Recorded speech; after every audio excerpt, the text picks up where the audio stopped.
We keep things rolling here on the Sports Cubicle. I'm your host, Mike Mercado, and the NBA playoffs have been in full swing. There has been so much drama in the association on and off the court, and we have been enjoying every single second of it. Honestly, it's been amazing times in the entire playoffs from the NBA and NHL. Of course, we know the NFL doesn't sleep, and Major League Baseball's summertime traditions are fully on their way. And to talk about what's going on in the NBA in these playoffs, all the drama going on with a certain player, is our brother, is our friend, one of the best in the industry. He covers it all like a blanket. From Rob 2 Cents, he is Robert Scott. Rob, welcome onto the show, my friend. Mikey, baby, what's going on, brother?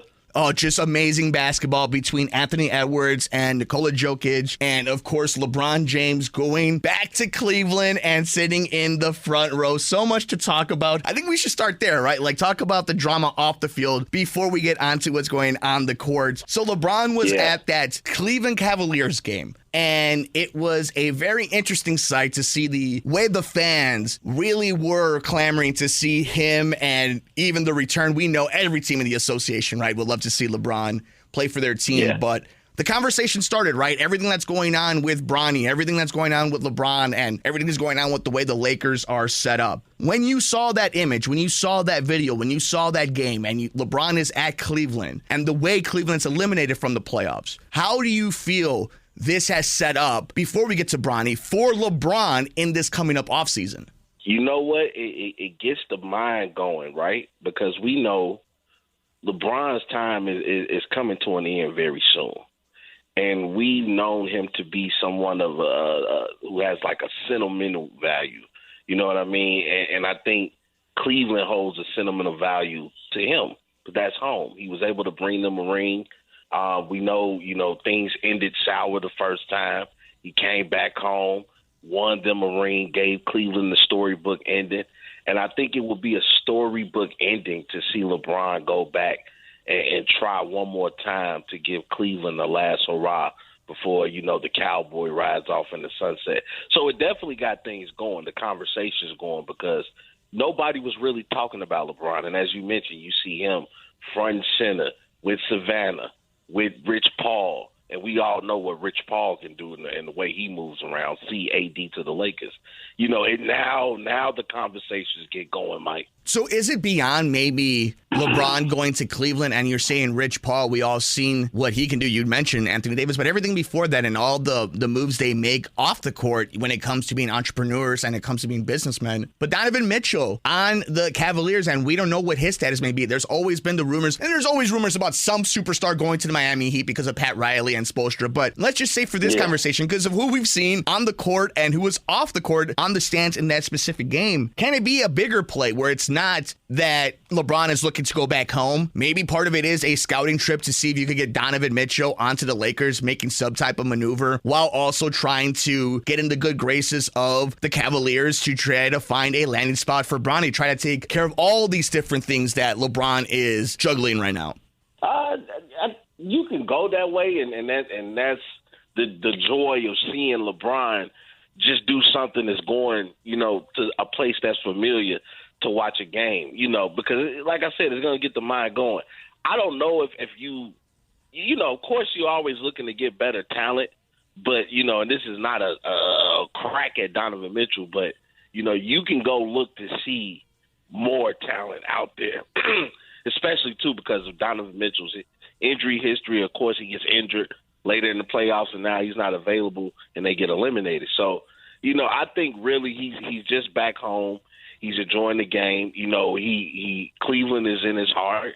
And to me, honestly, you can look more as him seeing the landscape of what he can do in Cleveland rather than bringing something to the Lakers, because I think the Lakers are, I don't want to say done, but they're done. They're going to have to rebuild.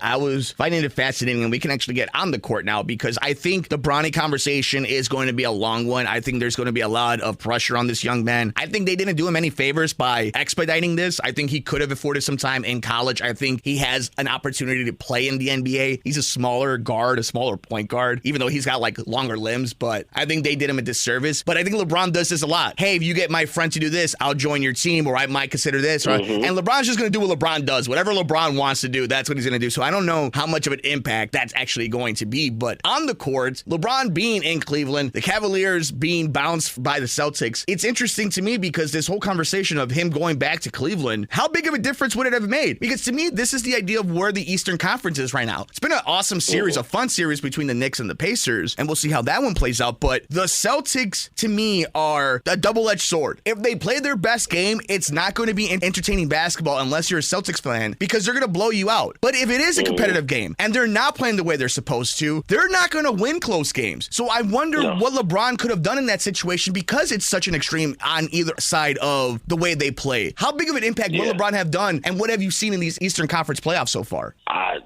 To answer your first question, you saying basically if LeBron was playing with this Cleveland team, how big of an impact? I think just the name LeBron puts fear in a lot of people's heart. You know what I mean? And, we saw the impact it had on like that Indiana Pacers team led by Paul George, or that Toronto's Raptor team led by, the DeRozan and Lowry, and what he did to us, even playing with Miami and Derrick Rose seemingly, trying to fight an uphill battle.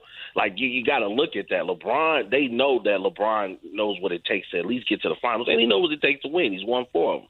So, I think LeBron would have had a significant impact, especially not putting so much pressure on like a Donovan Mitchell going up against that Celtics team. But if we're looking at the landscape right now, as we're talking about current basketball, the Celtics are just such a frustrating team. It is, as you mentioned, they blow you out when they play the right way. But the thing is, they fall into these habits, or they play to the level of their competition. There's no way in hell Cleveland should have been in that game, without Donovan Mitchell, without Karis LeVert. And essentially Cleveland fought them for 3 quarters, but these whole playoffs have been great. The Eastern Conference battles especially have been great. We're going to see New York possibly taking Indiana out. I just think right now Brunson is playing at a different level, and when his team comes along for the ride, New York is actually a pretty scary team because they can go on these runs and they have some defensive intensity. I just worry about Tom Thibodeau running that team into the ground. And I think that's going to be the cap or the ceiling for the Knicks, right? We're from Chicago. We could be honest. We have a biasness against Chicago, a friendly one. We understand the rivalry. It is what it is. But the Knicks are playing awesome basketball. I mean, how can you hate Jalen Brunson, and how can you hate the Villanova Knicks? There's a lot to like about Hart and DiVincenzo and what they're doing on that team. And I think they're going to run into that buzzsaw. They're probably going to get past Indiana, and we've seen in huge fashion how an impact player, because I hate using that word because Halliburton obviously is that, but the kind of player that can go and get his own, can get the ball and just score like Jalen Brunson can, where any single moment in the game where the Knicks need to either stop a run or they need to put a dagger in the heart, he can do that. And the Pacers don't have that. I think we've seen that in this series. But when the Knicks and Celtics, which is going to be crazy in the Eastern Conference Finals, if that comes to fruition, I think that's what you're going to see. I think there's going to be a lot of competitive basketball, because if the Celtics don't play their best basketball and aren't blowing the doors of the Knicks out, and you let that Knicks team in and let them be competitive, they're going to make it their type of game. And Jalen Brunson is going to drop 40. With all that in mind, that impact of a Knicks player like Jalen Brunson doing what he's doing in these playoffs going to help the league. What kind of impact, what have you been seeing from this dude who has just been balling out in these playoffs? I mean, Jalen Brunson is he's been a godsend for that Knicks organization. A lot of people were talking about they wanted Kyrie there and they wanted to see him and KD, form this dynamic duo there, and then you get Jalen Brunson instead. And Brunson, who, wanted the opportunity, to make a little bit more money. Dallas wasn't willing to offer him that at that time. And now he goes to Knicks and makes New York his home, also getting to play alongside of his father, who's on the coaching staff. Jalen Brunson has shown, what intensity and tenacity and perseverance can get a player, because this guy has literally put the city of New York on his back, being without players, now without Anunoby, being without Randall, being without Mitchell. They're big in the paint. It's always been the next man up mentality, and that's because when you have a leader like Jalen Brunson to show you that I'm not afraid of any opposition that stands in front of us, follow me and I'll take you to the promised land. They are following that guy. And Jalen Brunson has just been a straight dog, that DAWG dog in this playoffs. And he is showing that he's possibly one of the best one-on-one players in the league right now.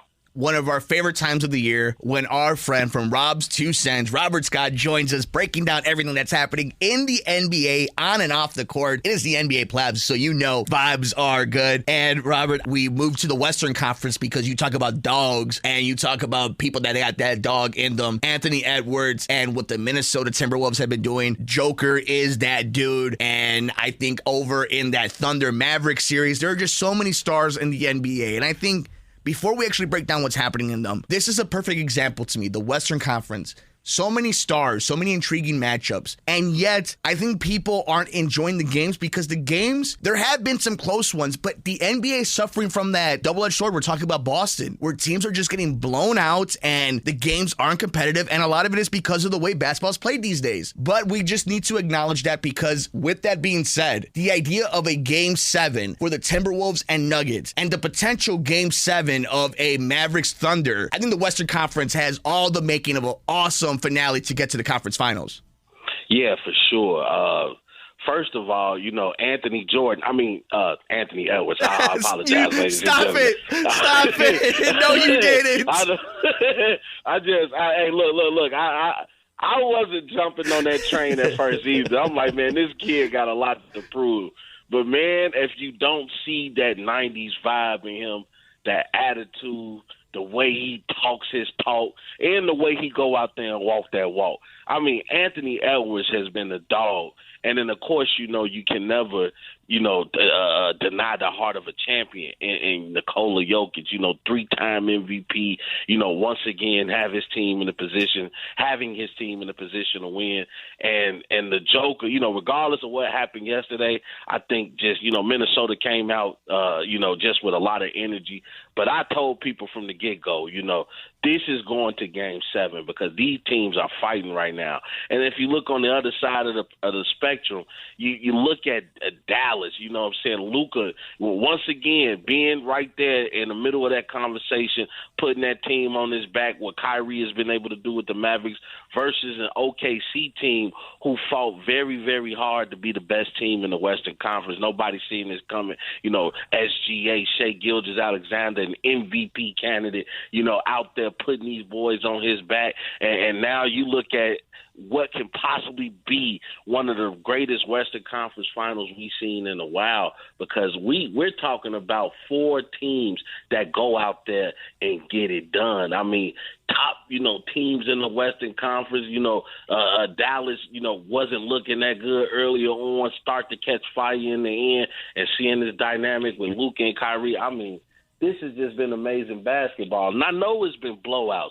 but that just shows you how great these teams are, how great these coaches are, able to make adjustments from next game. And I'm telling you guys right now, strap in for Game 7. You could see all his amazing work over at Rob's 2 Cents. Robert, this has been amazing. We will have you on to talk everything NBA Finals when we get to see who gets a chance to enshrine themselves in history and make their legend live forever. But until then, my friend, make sure you guys are all checking out his amazing work over at Rob's 2 Cents. He is Robert Scott. Robert, thank you so much for joining us, my friend. Man, Mikey, always a pleasure, brother. Continue to do great things with this show, man. And until the NBA Finals, man, I'll talk to you. Much love, my brother. We have more coming up next here on the Sports Cubicle.